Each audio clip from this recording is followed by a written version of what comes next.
Anna Kazlauskas, Data Ownership in the Age of AI. The co-founder of Vana is building data DAOs and decentralized marketplaces to create an ecosystem of user-owned data. She will give the keynote at the AI Summit at Consensus May 16th. You're swimming in data. You're creating new data every day. If your health app counts your steps, that's new data. The Oura Ring that's tracking your biometrics? Valuable data. Your social media posts, even the stupid jokes that got 0 likes? More data. This is all data that AI companies would love to harvest. You can't build good AI without good data, which is why many view data as the new oil in the race for AI. The problem, though, is that while your data is valuable in theory, the reality is that it's hard to monetize your own personal data as you have no leverage as an individual. OpenAI isn't knocking at your door to buy your old tweets. Enter Vana. I think data is this fundamental resource powering the next generation of AI and really the next generation of our digital economy, says Anna Kazlauskas, co-founder of Vana and CEO of Open Data Labs. A lot of people frankly just don't realize that they actually own their data. But you do own your data. And it's valuable if you can somehow join forces with millions of others who also own their data.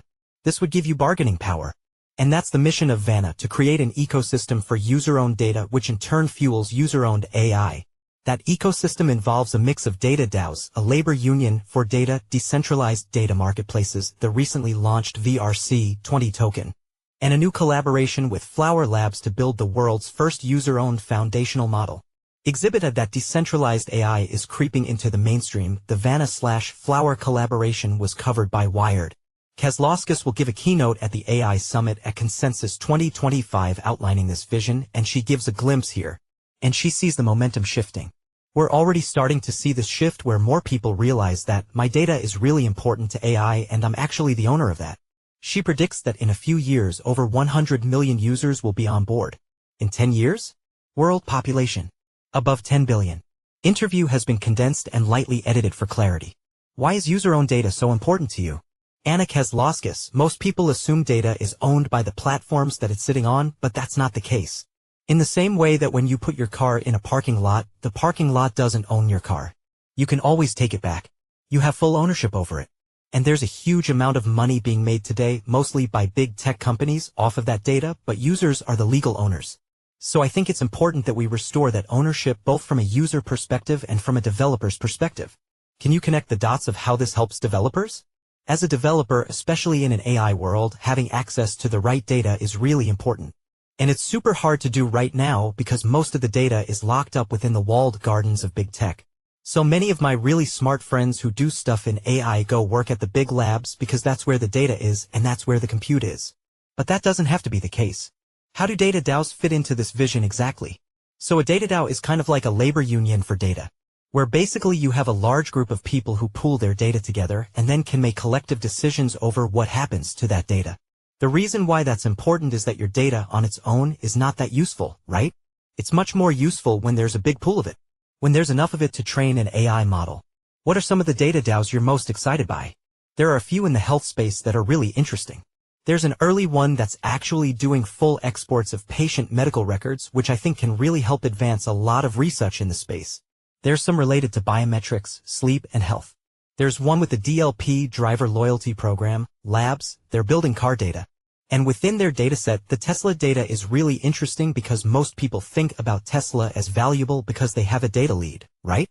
Actually, the users can get a lot of that dataset. You're pivoting from theory to practice with the new collaboration with Flower Labs to build Collective One. What's the goal there? Collective One is the first user-owned foundation model. Usually when people think about a foundation model, they typically think of one company running a very large training job in a single data center, right? Like OpenAI. And the reason why it's typically done in a centralized way is because it requires 1, a whole lot of compute power, and 2, a whole lot of data. Flower AI is kind of the leader in federated, decentralized training. They've done a really great job of building these great open source libraries. They've come in from the training side and the algorithm side. And with Vana, we really focus on that data piece, right? So we basically have all this data that people can train on. Then you give users end ownership of the model, and users can decide on what the model is allowed to do. So this is the first foundation model of its kind. And the theory is that eventually, with better data, you can build AI that's not just competitive with the central players but better, is that right? So it's not just about ideology but also performance. Exactly, yeah, that's 100% right. From a decentralized context, I think often people agree in principle that, yes, we should have AI that's owned by the people. We should have decentralized AI.